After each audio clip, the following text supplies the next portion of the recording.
Dos sujetos llaman a la puerta de la vivienda de doña María Brígida Palacios, quien abre sin imaginar que era la muerte la que estaba entrando a su hogar. Se metieron a la casa a robar y mataron a mi mamá. Esas fueron sus palabras. ¿Qué relación tenías tú con Brígida? Ella es mi abuela. Mi mamá biológica muere cuando yo tengo 2 años. Quien se hace cargo de mí es mi abuela, por eso la referencio como mi mamá. Ella ya tenía 82 años. Vivíamos en Bosa, Brasil. Llegar a casa tarde era difícil. Llegamos y todo estaba acordonado. Ya nos dimos cuenta que no había nada que hacer. Se ve en el video que ellos alcanzan a decirle algo. Con sus cuerpos empujan la puerta. Dejan la puerta abierta y 2 minutos entran otros 2 sujetos. Luego en el video se ve que ellos no pueden entrar a la casa como de frente, siempre entran como de lado, lo que nos deja ver que mi mamá estaba tirada en el suelo. Estos sujetos duran 35 minutos dentro de mi casa. Nos entregan la necropsia y en la necropsia dice que fue una muerte violenta, que la asfixiaron.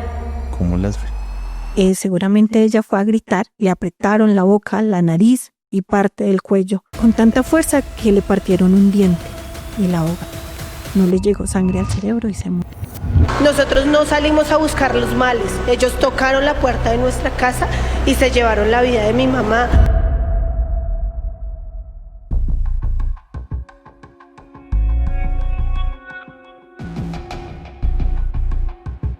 Y bueno, si ustedes tienen un caso que creen que merezca justicia, pues vamos para eso. Bueno, bienvenidos todos a su podcast Vamos para eso. Hoy en este capítulo traemos un caso muy particular, un caso de un triste homicidio que sucedió en la ciudad de Bogotá, un caso en el cual hasta este momento no se tiene plenamente identificados los responsables, aunque ya se tiene la información y los videos que los particularizan, que los individualizan. Así que la idea de este capítulo es poder entregar esta información para que cualquier persona que pueda ubicarlos pues nos pueda entregar la información, o a la familia de la señora Brígida que murió tristemente asesinada, o pues bueno, la información que puedan entregar a la familia. Bienvenida, querida Jazmín, a Vamos para eso, a tu podcast. ¿Cómo estás? Gracias por el espacio, gracias por atendernos, gracias por escucharnos. Bien, llevando este proceso, un proceso que ha sido difícil, tocando puertas de todos los medios de comunicación, a ver si las autoridades nos escuchan. Bueno, mi querida Jazmín, es política de este podcast que nosotros, independientemente de que sea un tema relacionado pues con casos judiciales, tratamos siempre de resaltar la persona que es víctima, que nos dejó, en este caso pues vilmente asesinada. Y me gustaría preguntarte un poquito, antes de arrancar con el caso, ¿quién era Brígida Palacios? Bueno, Brígida Palacios era la fuerza. Ella era el pilar de una familia. Una mujer que siempre desde el amor, desde su experiencia, desde su respeto, tuvo 5 hijos, crió 16 nietos, tiene más o menos 9 bisnietos y a todos ella era el pilar de toda esta familia, de cada uno de nosotros, porque independiente de que nuestros padres fueran a hacer su función de trabajar para traer el sustento a la casa, ella era quien se levantaba desde muy temprano a alistar esa cantidad de nietos, llevarlos al colegio, quererlos, el cumpleaños, la Navidad. Ella era el pilar, ella lo era todo. Mi querida Jazmín, ¿qué relación tenías tú con Brígida? Bueno, ella es mi abuela. Sin embargo, mi mamá biológica muere cuando yo tengo 2 años, entonces quien se hace cargo de mí es mi abuela, por eso yo siempre la referencio como mi mamá, porque ella estuvo en ese proceso, hizo el papel completamente de madre para conmigo y con mi hermano, y con una prima también que ella hizo el trabajo, y de una forma indirecta con todos mis primos, o sea, era la mamá de todos. ¿Dónde vivían ustedes? Vivíamos en Bosa, Brasil, en el barrio Villa Los Comuneros. Ahí vivíamos. Ok. ¿Hace cuánto vivían allá? Más o menos 35 años. Siempre, toda la vida habíamos estado en la misma casa. Esa misma casa donde ella la asesinaron. Y aparte de vivir en esa misma casa, ¿tu familia también vivía en el mismo barrio? Sí, todos mis tíos viven a 5 minutos de la casa, muy cerquita de la casa. Todos siempre habíamos estado ahí en Bosa, Brasil, y siempre era por estar cerquita de ella. ¿Cómo es la comunidad allá en Bosa, Brasil? Siempre había sido un barrio difícil, sin embargo, entre la misma comunidad buscábamos cómo cuidarnos, ¿sí? Y a pesar de que antes el tema de seguridad sí era complicado, nunca nos habíamos visto involucrados o afectados o algún vecino en hechos como este. Seguramente la inseguridad también va avanzando y ya no había nadie que nos defendiera, ¿sí? Entonces se empezó a mostrar un poco más difícil. Llegar a casa tarde era difícil porque hasta abriendo la puerta de la casa a una prima le robaron su celular, entonces se fue complicando.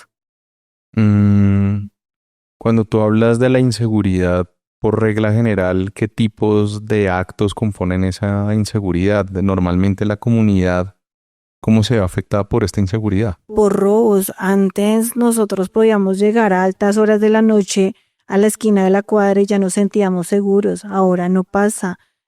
Simplemente aparecen de cualquier lado robándonos los celulares, las cosas, los carros. Bueno, se ha presentado varios hechos así y es como en general en Bogotá, ni siquiera es solo en ese barrio. Tú dices que ahora nos sentimos inseguros, pero ¿desde hace cuánto el tema de seguridad empezó a Yo creo empeorar? que por ahí hace unos 10 años, yo me acuerdo que cuando vivíamos ahí, por decirlo de alguna forma, los malandros del barrio cuidaban a los del barrio. ¿Ah, sí? Sí, entonces eso era hasta una seguridad. Yo me acuerdo que yo me bajaba del bus muy lejos de casa y me los encontraba y ellos me acompañaban hasta la entrada del barrio porque la situación estaba muy difícil. Pero pues ellos también fueron muriendo y se fue acabando como ese legado, pero ya, y después de eso ya no había nadie que nos cuidara. Ya nadie nos identificaba como, hey, no, ellos viven en el barrio, no les podemos hacer nada o los cuidamos, no, ya no pasa. ¿Y la policía? Ah, no, la policía nunca ha sido una ayuda. La policía no ha sido una ayuda ni siquiera para este caso. ¿Por qué lo dices? Porque el día que muere mi mamá, llega la policía, con muchísima angustia les pedimos que nos ayudaran a buscar una ambulancia. Y se quedaron ahí esperando que saliéramos de la casa solamente para acordonar. Nadie nos puso cuidado, nadie nos ayudó a buscar una ambulancia. Habían 2 policías que solo nos miraban. Se movieron más los vecinos que ellos como autoridad. Mi querida Jazmín, ¿cómo era la relación que tú tenías con tu mamá? Una relación muy cercana. Ella ya tenía 82 años, entonces ya procurábamos era darle tiempo de calidad, tiempo donde ella pudiera recuperar el tema de las manualidades, pintábamos figuritas, trabajábamos con plastilina, todos los domingos, después de mediodía, llegaba toda la familia a compartir un tintico con ella, porque ella era el punto de encuentro. Ella siempre habló que nunca había tenido una fiesta como de 15 años o una fiesta así, entonces cuando cumplió 80 años le hicimos su fiesta tan ¿Qué tal merecida. estuvo? ¿Cómo estuvo? Súper bien. De hecho, se la aguantó toda la noche. Ah, sí. Dijimos como, no, ella seguro se cansa y se va a medianoche. No, ella despidió a todos sus invitados. Y al otro día, con toda la actitud, se paró a hacerle asado a los nietos porque le habían celebrado su cumpleaños. Entonces, ella era una mujer muy vigorosa. Entonces, todos teníamos una relación muy cercana con ella, todos, absolutamente todos. Y no es porque sea ella, es porque ella, o de una u otra forma, ella misma nos forjó eso a cada uno de los miembros de la familia. Entonces ya no necesitábamos invitación. Sabíamos que los domingos llegábamos donde mi mamá, porque ella nos esperaba. Tú mencionas que tenías una relación muy cercana y el resto de tu familia tenía una información muy cercana, una relación muy cercana con la abuela, con la mamá, con la bisabuela. ¿Cómo podrías definir esa palabra cercana, esa cercanía cómo era? No, eso era puro amor. No, a nosotros definitivamente nos movía el amor por ella, ¿sí? Porque ella entraba en angustias y uno no iba y ella siempre decía como, ¿será que se molestó por algo? Sí, ella siempre estaba muy pendiente de que todos estuviéramos muy satisfechos. Pero si no, la palabra tiene que ser amor. Amor, cercanía. Sí. ¿Y la relación con la comunidad cómo era? También, pues tantos años viviendo en la misma cuadra, los vecinos llevan muchísimo tiempo ahí también. Entonces, de hecho, tenemos una vecina muy querida que cuando mi mamá salía a hacer sus diligencias y se demoraba, ella me llamaba como la abuelita no ha llegado y automáticamente mi prima salía a buscarla o mi prima veía que por la ventana de su casa que pasaba mi mamá y ella salía a acompañarla y así los vecinos nos ayudaban a estar muy pendiente de ella, porque ella era súper independiente, entonces a veces se nos escapaba, le decía yo, ¿Y a dónde se volaba? al supermercado, a caminar. Sin embargo, ya no caminaba tan lejos porque una vez por su edad cogió hacia el otro lado y se nos perdió un ratico. Entonces, siempre la manteníamos, le decíamos como, vaya hacia donde usted reconoce, ¿sí? No se vaya a ir hacia otro lado. Pero con los vecinos también era esa cercanía y ellos nos ayudaban un montón a estar pendiente de ella porque todos teníamos que salir a trabajar independientemente, ¿sí? No nos podíamos quedar ahí todo el día con ella. Claro, entiendo. Permíteme llevarte, mi querida Jazmín, a días antes a que pues estos nefastos hechos sucedieron. ¿Qué pasó el día? ¿Qué recuerdas tú del día en que asesinaron a tu mamá? Bueno, panitas queridos, si llegaron a este momento importante del podcast, quiero pedirle el favor de que se suscriban, de que nos sigan a nuestras redes para poder llegar a más personas, para que estas historias puedan conocerse por muchísima más gente y que podamos hacer mejores procesos investigativos. Continuemos con la historia. Ese día fue el lunes 7 de abril. Yo estaba trabajando, yo trabajo en Corferias. Sobre las 2 de la tarde recibí muchas llamadas de mi papá, pero muchísimas llamadas. Él maneja moto, entonces lo primero que yo pensé era que se había caído de la moto. Yo miro a mi compañerito y le digo, fijo, mi papá se apurrió en la moto. Fueron mis palabras textuales. Cuando yo le contesto, él en un grito me dice cómo se metieron a la casa a robar y mataron a mi mamá. Esas fueron sus palabras. Entonces yo entré en shock. Yo, ¿cómo así que mataron a mi mamá? Eso no puede ser, o sea, es mediodía. Y ahí yo ya entré en shock. Una compañera de la oficina logra hablar con mi papá. Ellos actúan muy rápido, mis compañeros de la oficina, y mi compañera en su carro me lleva hacia la casa. En el camino yo hablaba con todos, todo el mundo me llamaba. Yo les decía como, no sé, no he llegado a la casa, déjenme, llego a la casa. Y ya lo último volví, llamé a mi papá y mi papá ya me dice, no, yo ya la vi, ya no hay nada más que hacer por ella, absolutamente nada que hacer. Es un desconsuelo terrible, sin embargo, yo guardaba la esperanza de que no fuera así, que estuviese una ambulancia, que alguien la estuviese atendiendo.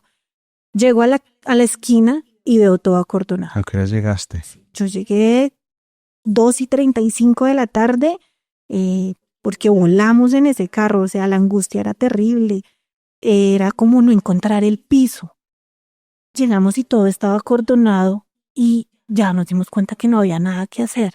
Entonces ya era un desconsuelo terrible, empezó a llegar toda la familia, llegaron los hijos primero, llegaron los nietos, y a medida que iba llegando, cada uno era una escena igual o peor de dramática, porque todos sentíamos el mismo dolor. Entonces se escuchaban gritos, llorábamos, nos desmayábamos, era una angustia que yo no te puedo explicar. No se podía abrir la puerta, por supuesto, porque solamente habían acordonado. Y empiezo a hablar con mi prima. Y ella solo me repetía como, Jazz, perdón, yo no pude hacer más por ella. Y yo le decía, no entiendo, ¿qué pasa? Entonces ella me dice, cuando llegamos, yo intenté reanimarla por 20 minutos. Vino la vecina, le alzamos los pies, le pusimos alcohol, llamamos al 123, nos hicieron una videollamada. Y en la videollamada nos empezaron a dar como especificaciones, como mírele las manos. Me dicen, mírele las manos. Mi papá me dice, o sea, mi tío, que tenía las manos amarradas. Entonces mi prima en la inmediatez la suelta, empieza a reanimarla, y ya cuando en la videollamada le dicen que le abra los ojos, pues ya no se le veían las pupilas. Entonces ahí ya no había nada que hacer. Entonces ya le dijeron, no hay nada que hacer. En esas mi prima entra a la casa y ahí se da cuenta el desorden. Todo estaba por fuera, todos los cajones, todo. Ya sale y le dice a mi tío cómo se nos metieron a robar. Ahí ya la policía los saca y acordonan y cierran. Mi querida Jazmín, cuéntame un poquito cómo es la casa donde tú vivías con tu mamá. Es una casa de 2 pisos. El segundo piso tiene construido solo la mitad, el resto es como terraza. Y el primer piso tenía 3 cuartos, una cocina, un baño y el garaje de las motos. No tenía nada más. Una casa sencilla, en realidad no estaba llena de lujos. Era una casa que se había venido remodelando en la medida que mi mamá podía. ¿Mm? Ella le metía arreglitos a la casa, como ella iba poniendo los pisos, pintar las paredes, pero no era una casa que deslumbrara o que generara o que llamara la atención cuando uno pasaba por ahí, no, para nada. Tú me mencionas que ella de vez en cuando hacía sus arreglitos en la casa. ¿Tu mamá de dónde obtenía dinero? ¿Qué actividad económica desarrollaba? Ella tenía la pensión que le dan a los adultos mayores. Adicional a eso, el arriendo del segundo piso, pues era su casa, esa plata era de ella. Y ella siempre fue muy ahorrativa. De hecho, tenía una práctica y era que a todos nos daba regalo de cumpleaños. Yo no sé ella cómo hacía, pero ella lo lograba. Entonces ella se organizaba para eso. Cuando iban mis tíos, le dejaban alguito. Cuando íbamos nosotros, le dejábamos alguito y ella siempre ahorraba y ahorraba y ahorraba. Y de ahí era donde ella sacaba para poder arreglar la casa. Tú me mencionaste, querida Jazmín, que, bueno, le llamaron al 123, trataron de reanimarla. Las primeras personas que llegaron, ¿cómo se enteraron de lo que había sucedido? Resulta que lo que divide el primer piso del segundo piso de mi casa es una puerta de vidrio. Entonces la señora del segundo piso llega con su mercado. Ella sale unos minutos antes de que ingresaran los ladrones. Ella entra con su mercado y claro, cuando ve a mi mamá tirada en el pasillo, ella abre esa puerta y le alza la camisa a mi mamá y ella decía que ella todavía respiraba. Siento yo que era de pronto en la angustia. Sale corriendo a una casa, a diferencia vive uno de los hijos de mi mamá, mi tío, y empieza a golpear de una forma desaforada y ellos piensan que era que mi mamá les iba a decir que le había pasado algo a alguno de los nietos. Cuando es la señora, algo le pasó a la señora Brígida, le decía con mucha angustia. Entonces sale mi prima, mi tío y la esposa de mi tío. Y es cuando mi prima se tira al suelo a hacerle reanimación. Esa fue en la forma que nos dimos cuenta que ella pues ya le había pasado algo.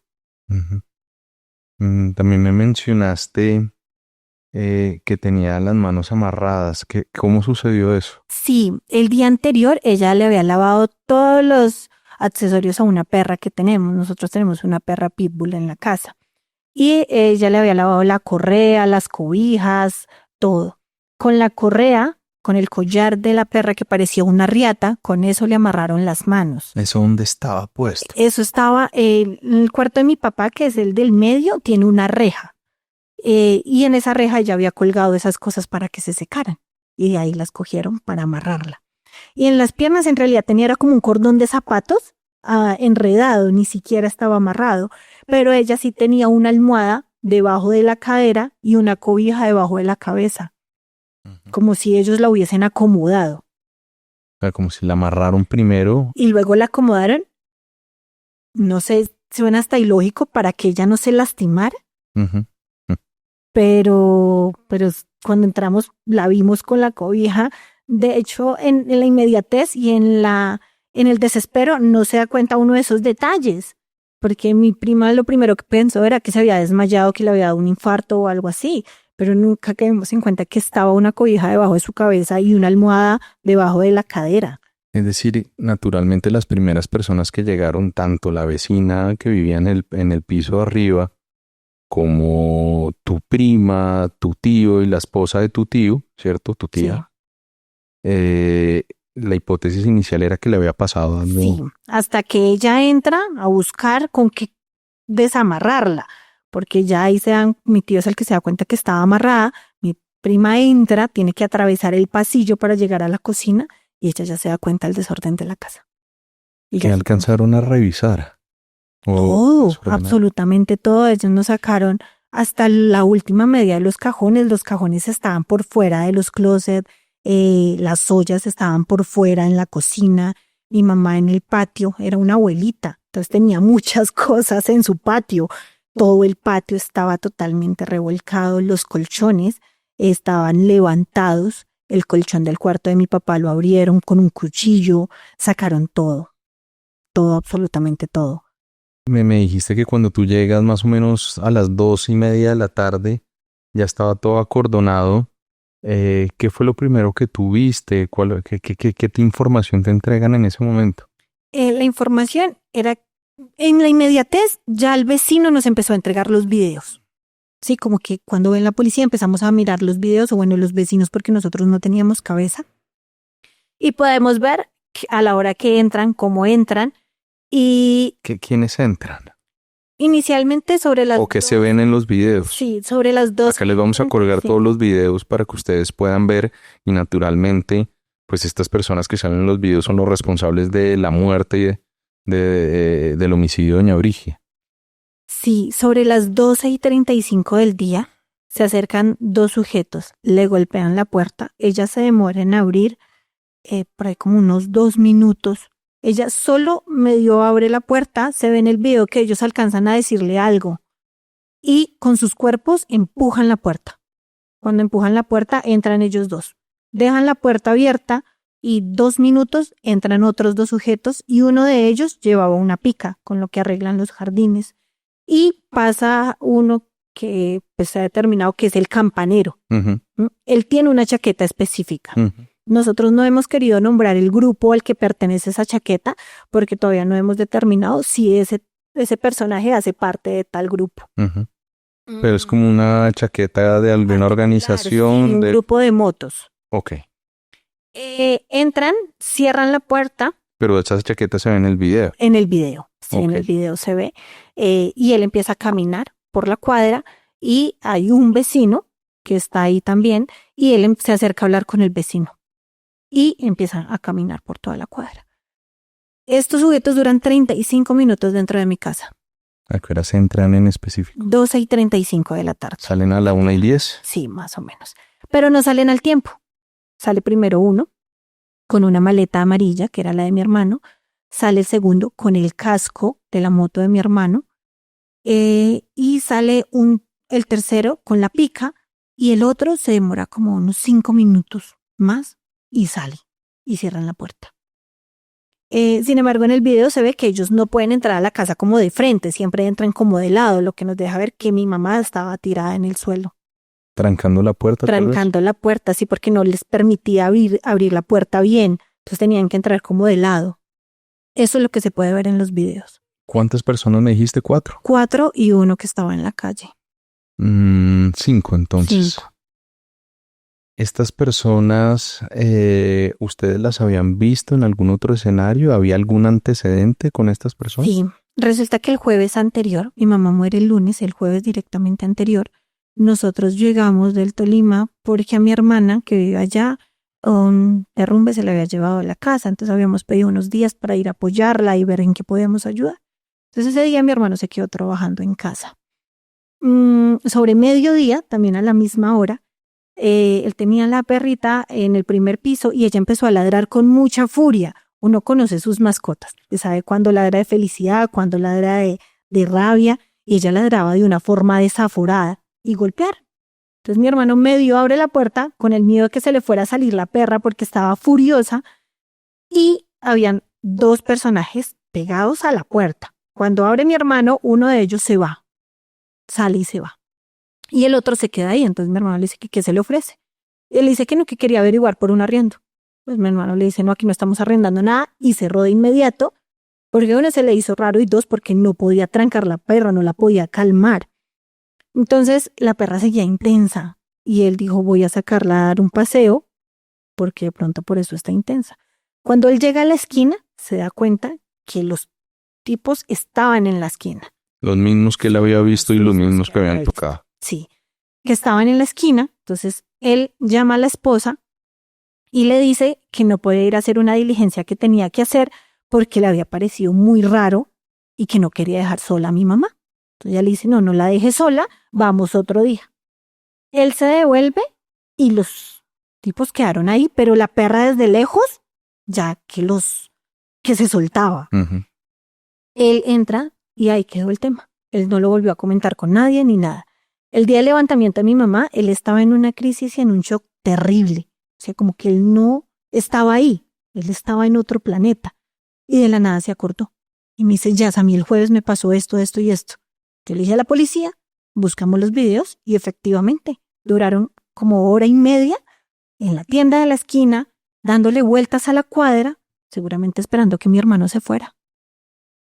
Pero como él nunca salió de la casa y como tenía la perra, a lo mejor por eso no se entraron. Y ya lo volvieron a intentar el lunes a la misma hora y el lunes sí pudieron entrar. ¿Son las mismas personas que identificó tu Sí, hermano? nosotros aseguramos que son los mismos.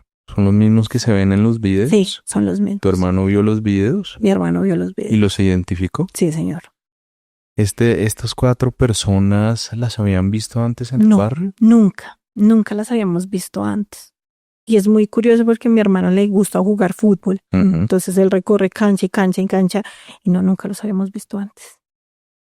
Pero él sí me dice y que no tenían un acento diferente. ¿Sí? Me decía, no, de hecho se escuchaban muy rolos, no tenían un acento diferente. Y que en mi casa no estaban arrendando nada. O sea, era muy evidente. Tú me contaste que desculcaron toda la casa. Toda la casa. ¿Qué se les llevaron?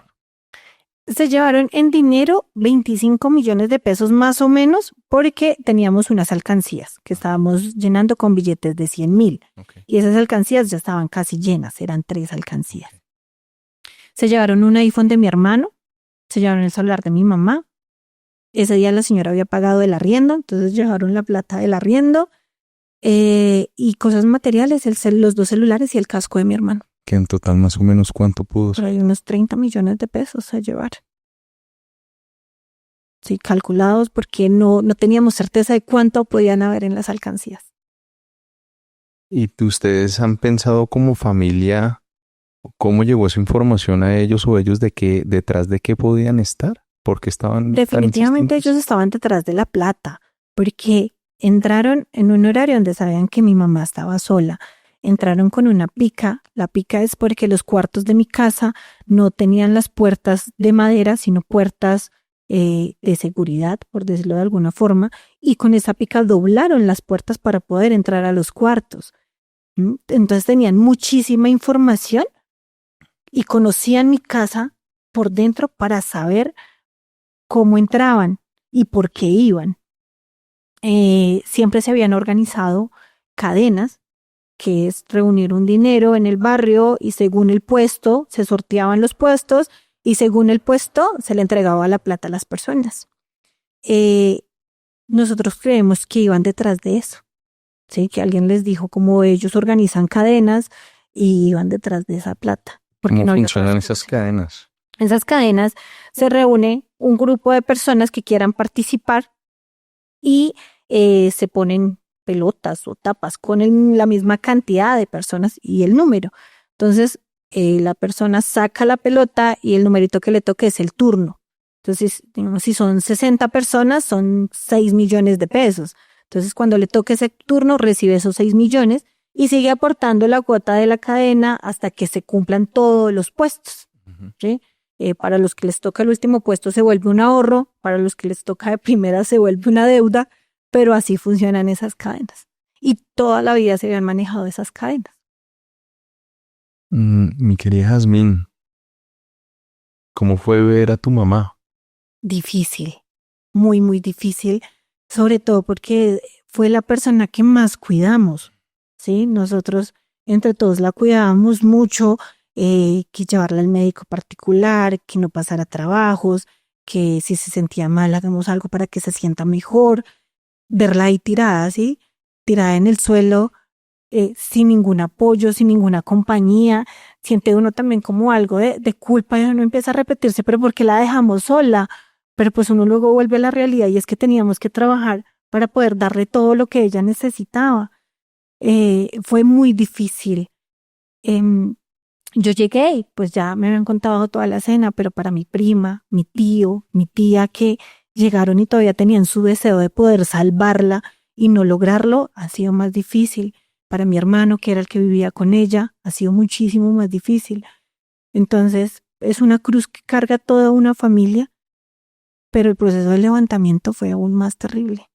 Es más terrible porque ¿Lo viste todo? mi papá de inicio entra, porque tenía que entrar alguien que conociera la casa. Él entra, pero como a la mitad del proceso me llaman. Yo entro. Entonces, verá, mi mamá ahí envuelta en una bolsa y que si yo sintiera ese deseo de querer tirarme, abrazarla, no podía porque era consciente que podía dañar una escena y que iba a ser muy importante en este camino. Entonces eso nos ha destrozado terriblemente.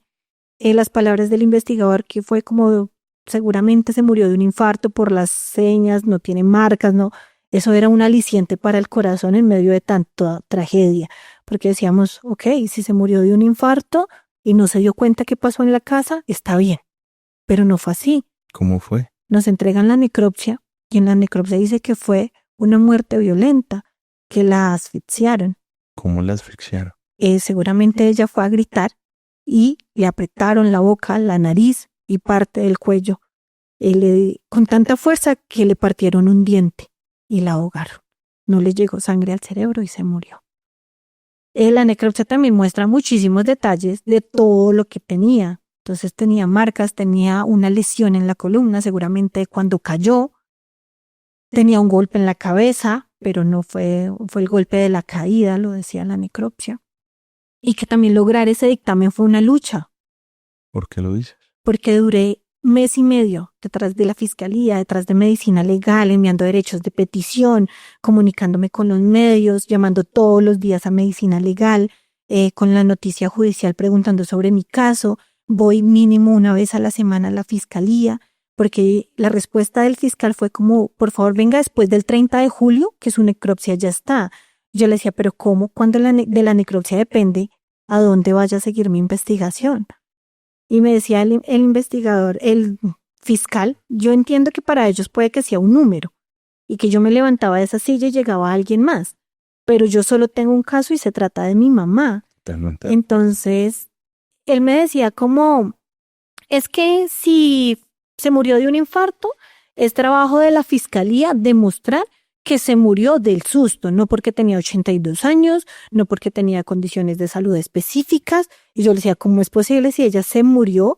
Fue porque ellos entraron a la casa. Entonces me decía, sí, eso ya va a ser tarea de la fiscalía. Entonces en ese caso le van a remitir el caso a la unidad de homicidios.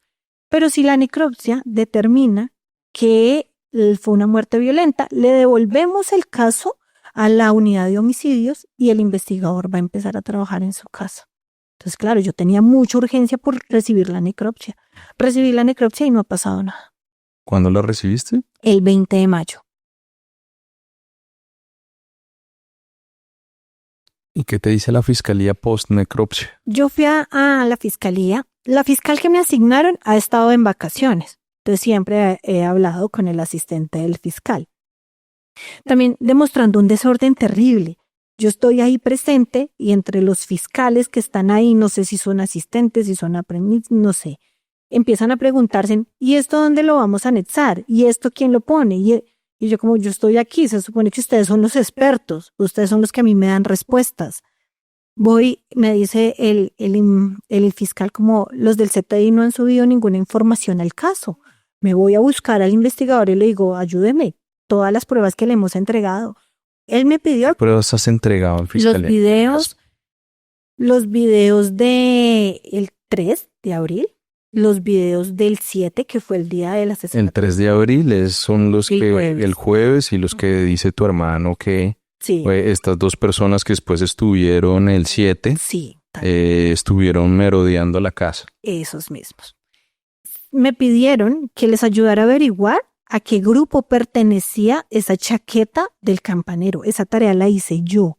Duré 1 semana en redes sociales, escribiéndole a todo el mundo, cuánto líder de grupos de motos encontraba, a cuánto líder le preguntaba, hasta que finalmente me dieron la información del grupo. Pero yo no puedo hacer más. Yo no soy policía, yo no soy investigadora. Yo simplemente soy una hija que está buscando respuestas. Uh-huh. Le envío esa información a la fiscalía y le digo, este es el grupo. ¿Qué grupo es? ¿Qué esa chaqueta, qué grupo corresponde?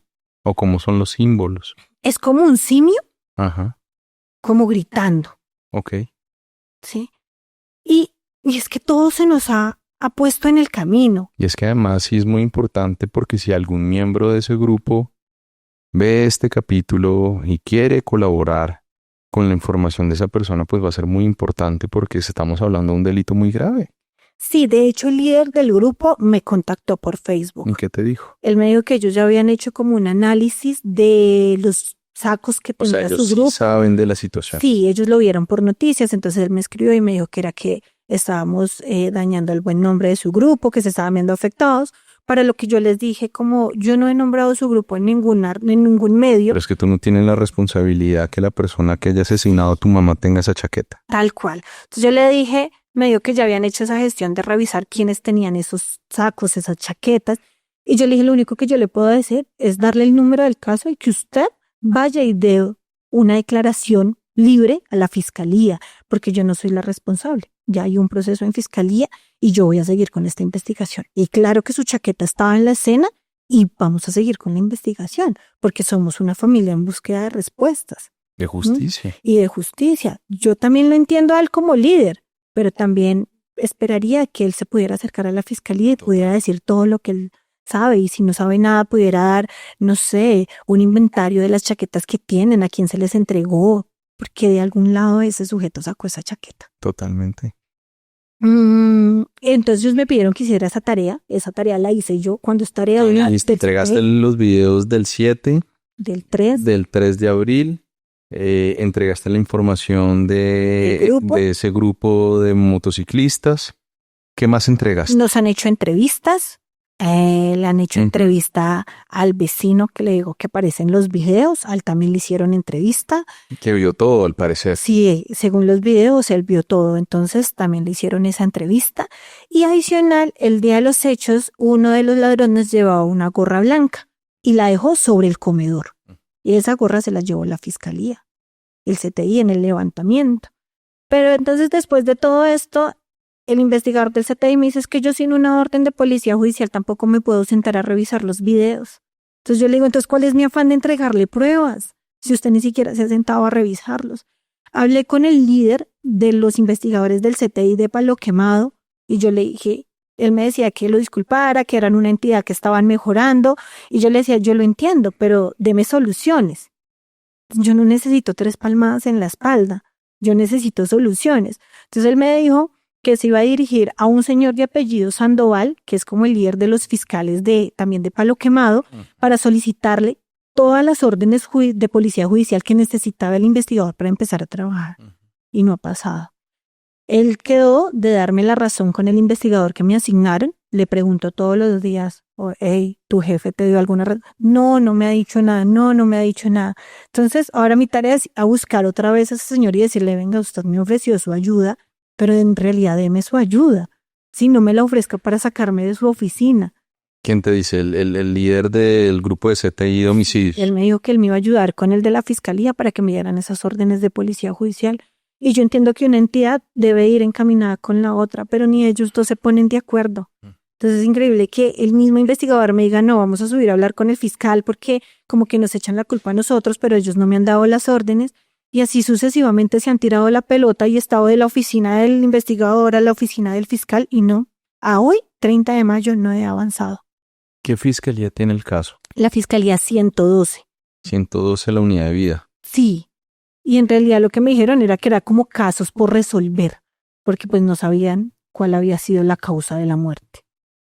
Pero pues ya está la necropsia. Ya hay necropsia desde el 20 de mayo y no me han devuelto a la unidad de homicidios, porque inicialmente fui a buscar a la fiscal de la unidad de homicidios y ella me dijo, no, lo remití a la unidad de vida y ahí estoy. La unidad de vida. ¿Cómo han sido estos días posteriores? Difíciles. Después de ese 7 de abril, ¿cómo está la familia? ¿Cómo estás tú? Todos estamos extremadamente destrozados. Porque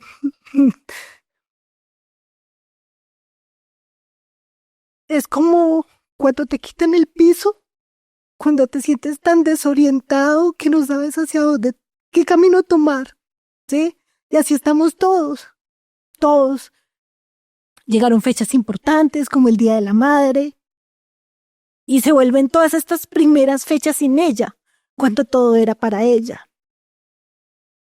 Han sido días terribles, días de mucho insomnio, días donde no encontramos paz, días donde no, todavía llegamos a la casa esperando que ella nos reciba. y que se recibe otra información que es aún más difícil que la que ya teníamos. Porque en este proceso de duelo ya habíamos ganado un mes y recibimos esa noticia de que no fue muerte natural, sino que fue un homicidio. Entonces todos emocionalmente nos devolvimos a ese primer día, a ese día donde llegamos todos a la casa y no a celebrar, sino a ver cómo la sacaban. Entonces han sido ya casi 2 meses extremadamente difíciles y que este proceso legal también ha sido una revictimización a las víctimas. Y el fiscal me decía, es que nosotros somos los abogados de las víctimas. Y le dije, pero usted no está siendo un abogado para mí, usted no me está ayudando. Entonces, ¿cómo puede ser que yo como víctima tenga que venir todo el tiempo acá a decirle, venga amigo, ¿cómo va? Venga, ayúdeme enviando un correo, ¿sí?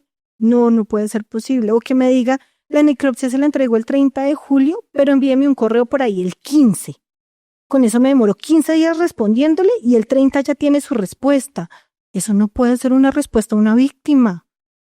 No lo puede ser. O sea, esta justicia no tiene orden. Y nosotros lo estamos viviendo en carne propia. Yo le digo a él, dígame qué más tengo que hacer, lo que ustedes me digan que yo haga para ayudarlos a ustedes, yo lo hago.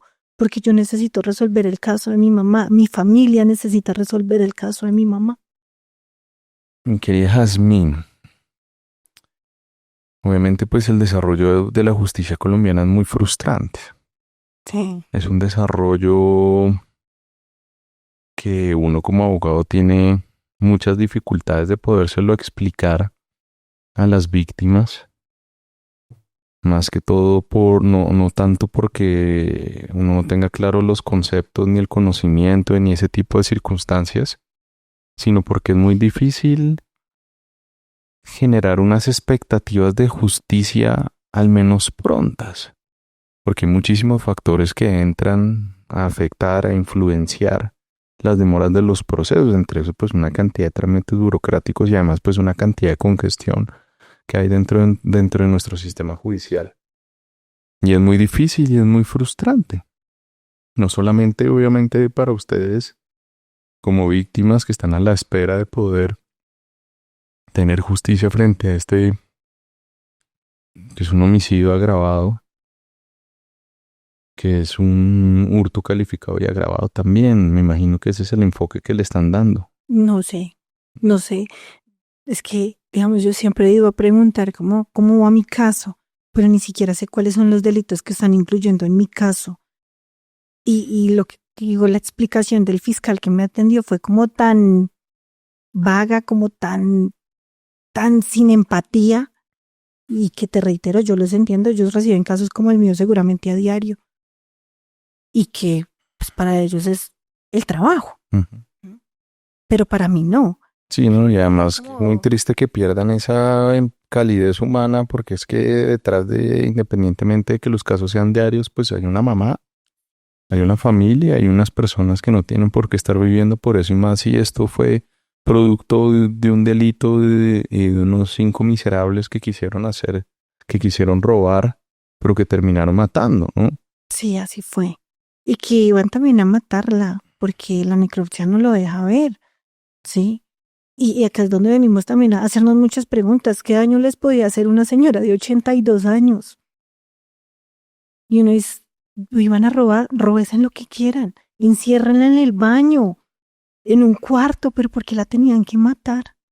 Y de esa manera tan cruel. O sea, ellos no tuvieron compasión por mi mamá. Y por eso nosotros tampoco tenemos compasión. Y por eso yo le decía al fiscal, si tengo que venir acá 3 años seguidos, yo voy a venir. Pero yo no voy a permitir que me archiven el caso de mi mamá. Porque es mi mamá. Y solo tengo una mamá. ¿Lo han mencionado alguna vez el archivo? No. Ok. Hoy en el archivo de mi mamá están las fotos de levantamiento. Porque no hay más. Mira. El proceso penal tiene 2 etapas muy grandes, ¿no? La primera tal vez es convencer a que un fiscal se convenza de la existencia de un delito, que pues creo que es absolutamente innegable, de un homicidio además de un hurto, y el hurto es calificado y agravado, un homicidio agravado también, que sin duda alguna podrían ser penas superiores a los 35 años por la enorme gravedad de todo este asunto. Entonces estamos hablando de un proceso grave, de un crimen gravísimo, ¿cierto? Agravado pues porque recayó en una mujer de más de 80 años, agravado porque se dio para materializar un hurto, ¿cierto? Y el hurto calificado y agravado se da por el hecho de robar, obviamente, todo lo que perdieron ustedes. Además, por la forma en la que entraron a la casa y la forma como abrieron los cuartos y pues todos estos escenarios de violencia sobre tu mamá. Y obviamente la fiscalía pues es un ente burocrático, ¿no? Entonces pues hay una cantidad de personas trabajando para esa entidad y tienen una gran cantidad de casos que el escenario de la congestión pues uno lo comprende, que es lo que tú dices. Pues lastimosamente estamos en una sociedad miserable que matan a una señora mayor por robarla, por robar una casa en su propia casa. Ahogada, ahorcada, ahogada, amarrada. Sí. Y en ese marco, pues uno entiende que haya algo de congestión para desarrollar las cosas, pero con una gran diferencia, y es que en este caso hay una gran cantidad de pruebas que permiten cumplir con algo que la fiscalía tiene que hacer para convencerse, y no es solamente la existencia del delito, sino quienes pueden llegar a ser los responsables. Y como mínimo, en este caso, hay algo que se llama la individualización. Y es, pues, yo perfectamente puedo no saber quién eres tú. Es decir, yo no sé cuál es tu número de cédula. Yo no sé cómo te llamas, cuáles son tus apellidos. Yo no sé cuáles las diferentes características legales que me permiten identificarte, que eso es la identificación. Pero la individualización es la forma que nosotros, por las características físicas, podemos diferenciar a unas personas de otras. Acá tú me dices que los videos sirven para individualizar a todas estas personas, a los 5. Hay 4. En el jueves hay 4. Ajá. Y el jueves 3 hay 4 y el 7 hay 5. Ok. Entonces nos queda un... ¿Y de los videos del 3 y del 7, 4 coinciden? 2 coinciden. 2 coinciden y en el 7 hay 3 más. Y en el 7 hay 3 más. más. Sí. Adicional, en el día jueves ellos se van en un carro. Por lo menos, no sé, la fiscalía debe tener acceso a las cámaras que hay en la vía pública. Y el día de los hechos de mi mamá, yo fui donde los vecinos. Bueno, entonces frente a eso ahí vamos a empezar a hacer cosas concretas. Lo primero es que ese carro debe tener una placa. Esa placa tiene que estar registrada en el RUNT.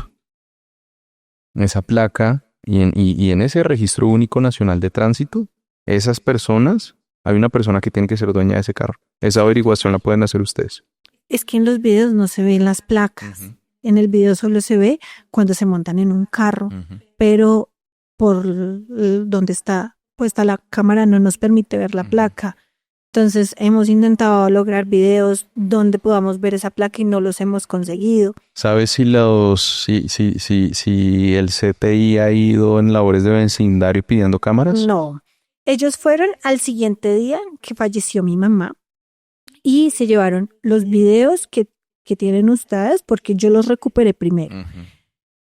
Y se llevaron otro material que ese sí no lo tenemos, que fue el día del levantamiento de mi mamá. Uh-huh. Esos videos ellos se los llevaron a la fiscalía y los borró de la cámara de los vecinos.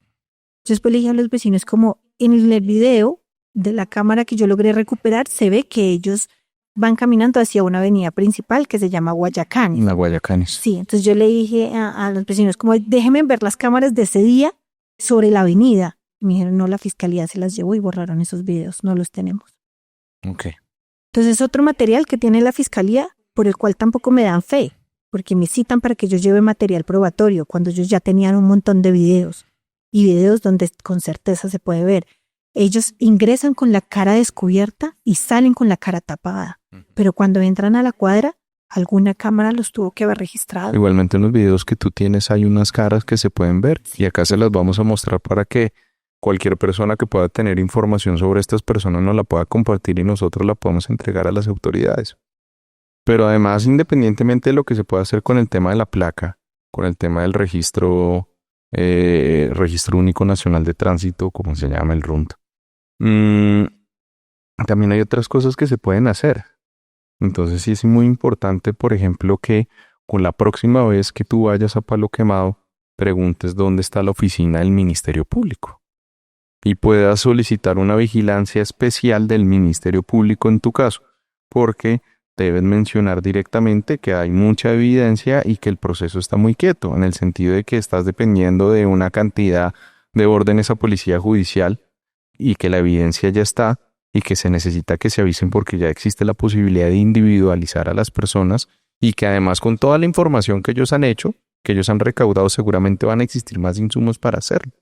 También, mi querida Jazmín, cuando vayas, las fiscalías de la unidad de vida están en tercer, cuarto piso de Palo Quemado, bloque A. Sí, señor. Ahí te vas a ir directamente, mi querida Jazmín, a la coordinación de la unidad de vida. ¿Listo?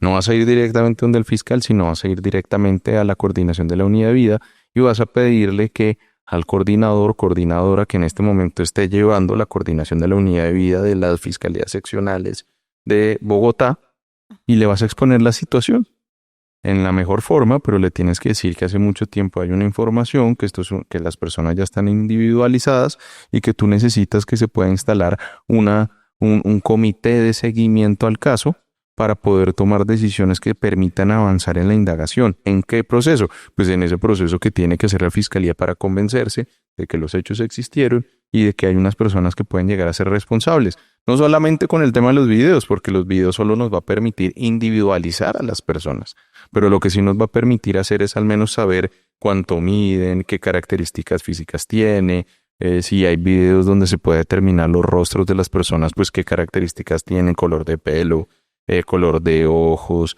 cicatrices, piercings, una gran cantidad de cosas que puedan permitir y entonces también empezar a indagar sobre esa información de lo que hay para poder, por ejemplo, con el tema de los grupos de las motos, poder llamar a las personas a entrevistas a ver si los reconocen, pero también para poder empezar a tener información y acciones concretas para que lo que se llama el programa metodológico de investigación, que es cuando llega un caso, un fiscal dice, tenemos que tomar estas órdenes, hacer estas actividades, se puede ejecutar en la mejor manera posible. Tú como víctima pueden seguir entregando toda la información que se requiera y de hecho es aún mejor que sigan entregando información porque en cualquiera de los casos es la única forma con la cual uno puede oponerse a la fiscalía y decir acá hay elementos. Hay muchos elementos, necesitamos que tomen decisiones, necesitamos que las cosas avancen. El hecho de que no estén identificados pero que estén individualizados es un avance muy importante. Es un avance muy importante. Que faltará la identificación, por supuesto, porque con la identificación uno sabe cómo se llama, qué número de cédula tiene, cuántos años tiene, dónde pues se pueden hacer cruces de información dentro de las bases de datos para saber incluso llegar a lugares de ubicación y demás. ¿Listo? Pero lo más importante de todo es estar encima de la fiscalía y es algo que tú ya estás haciendo, sí. Pero entonces ve a la oficina del Ministerio Público, de la personería, puede ser también, ¿cierto? Yo envié derechos de petición a la personería, a la alcaldía de Bogotá. ¿Te han dicho? No me han dado respuesta. ¿Hace cuánto los mandaste? Como 15 días ya. Ok. Recibí respuesta a un derecho de petición que pedí donde solicitaba la necropsia y me dieron respuesta ayer. Y tengo la necropsia hace 8 días. Bueno, si pasan 5 días hábiles más y no te han dado respuesta, hay algo que se llama una acción de tutela. La acción de tutela procede, ¿cierto? Y esa la puede presentar cualquier ciudadano. En Google puedes encontrar modelos de acción de tutela cuando no te responden derechos de petición. Así las vas a buscar y es a llenar con tus datos. Porque si no te dan respuesta, existe la posibilidad de obligar a esas instituciones a que te den respuesta cuando se ha superado el tiempo máximo, que es los 20 días hábiles, ¿cierto? Y no te han dado respuesta o te han dado respuestas incompletas.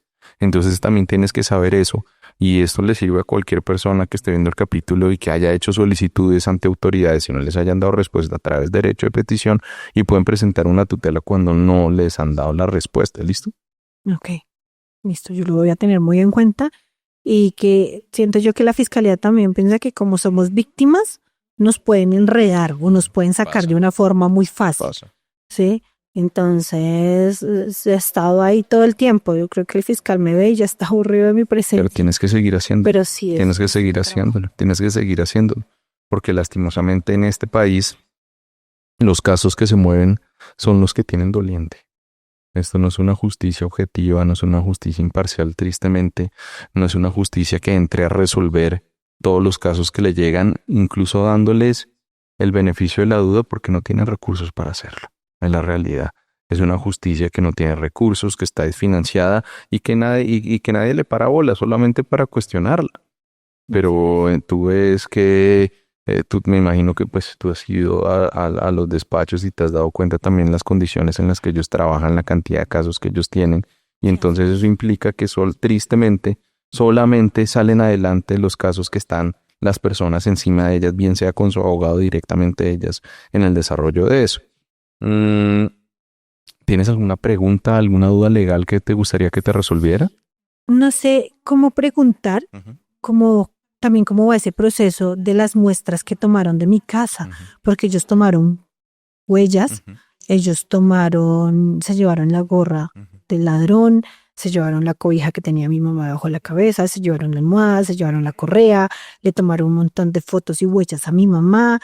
Entonces, ¿qué pasa con esa información? Porque yo voy y pregunto por la información que yo tengo, la misma que yo les entregué, pero esta que hicieron en el levantamiento, ¿cómo pregunto cómo va ese trámite? Toda esa información tiene que ir por ejemplo, seguramente cuando hay este tipo de casos, las víctimas tienden a defenderse y en algunos casos se puede encontrar material genético de los agresores dentro de las uñas de las víctimas, o en el caso de la cachucha se pueden encontrar pelos que estén dentro de esta y se le pueden hacer unos perfiles genéticos que eventualmente pueden llegar a ser cotejados con las personas que eventualmente puedan llegar a ser capturadas frente a eso. Si hay una procedencia, si hay una coincidencia entre el material genético que se recolecta y las personas que puedan llegar a ser capturadas frente a esto, pues imagínate, sería una prueba fundamental para demostrar que esa persona estuvo en ese momento y que participó en esos hechos. Para poder cotejar eso, pues naturalmente tienen que haber unas personas capturadas, ¿cierto? Y a esas personas se le tienen que cumplir con unos procesos que se llaman tomas de muestras, ¿cierto? Para poder hacer esas comparaciones. Hasta este momento es difícil que puedan llegar a un responsable porque no tendrían la información con que se podría cotejar el material genético que está en la cachucha, que puede estar en la cobija o que puede llegar a estar en las uñas de tu mamá. Okay. Nosotros como familia también hemos pensado en contratar un abogado que nos represente, porque en lo poco que he podido averiguar, sé que esto también se hace a través de memoriales y que eso los entrega un abogado, y pues yo no soy abogada. O sea, a mí el fiscal me dice vaya a la oficina 3, yo voy a la oficina 3 y de la 3 me devuelven. Entonces he estado en esa tarea porque yo no conozco la normativa. Claro. ¿Sí? Entonces siento que también la representación de un abogado nos podría ayudar a presionar este proceso. Bueno, a ver. Nadie debería necesitarlo. ¿Por qué? Pues porque supuestamente en la Constitución está que la Fiscalía tiene que velar por los intereses de las víctimas. Sí, se supone que ellos son los abogados de las víctimas. Ellos son los abogados que componen la institución más robusta y más grande que tiene el Estado colombiano, que es la Fiscalía General de la Nación. Pero pues hace mucho tiempo, por mediocridad, por negligencia, por corrupción, la figura de la representación de víctimas ha tenido muchísima más relevancia, precisamente por tratar de, en medio de las enormes dificultades que tiene el sistema judicial, los abogados muchas veces estamos llamados a que con nuestro conocimiento tratemos de dar luces de esperanza frente a esto.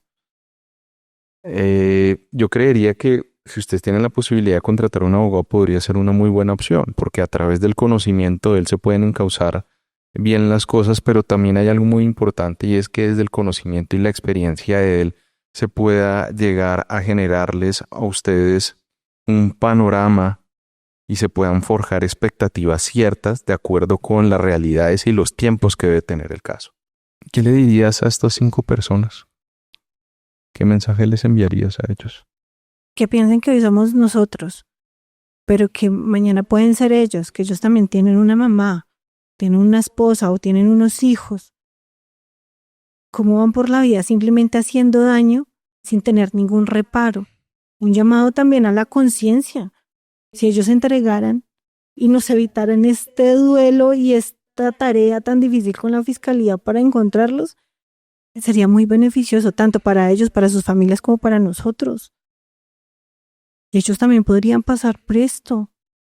Que alguien con el mismo corazón que tienen ellos les hiciera daño y no saben lo que duele y lo difícil que es transitar por este camino. Estas personas más o menos, ¿cómo se ven? ¿Cuántos años tienen? ¿Qué más o menos ustedes? Tienen más de 30 años. Son muchachos por ahí de unos 70. Por cómo caminan sé que son muchachos, ¿sí? Tienen ropa juvenil. Todos, excepto el campanero, llevaban chaquetas negras. ¿Sí? No nos daban ninguna señal. Pero el campanero sí llevaba esa chaqueta con ese logo específico. No tenía nada más así que dijéramos que nos llame la atención o que pudiéramos ver por los videos que nos genere alguna identificación. No, solo él. Mi querida Jazmín, ¿qué le dirías a tu mamá?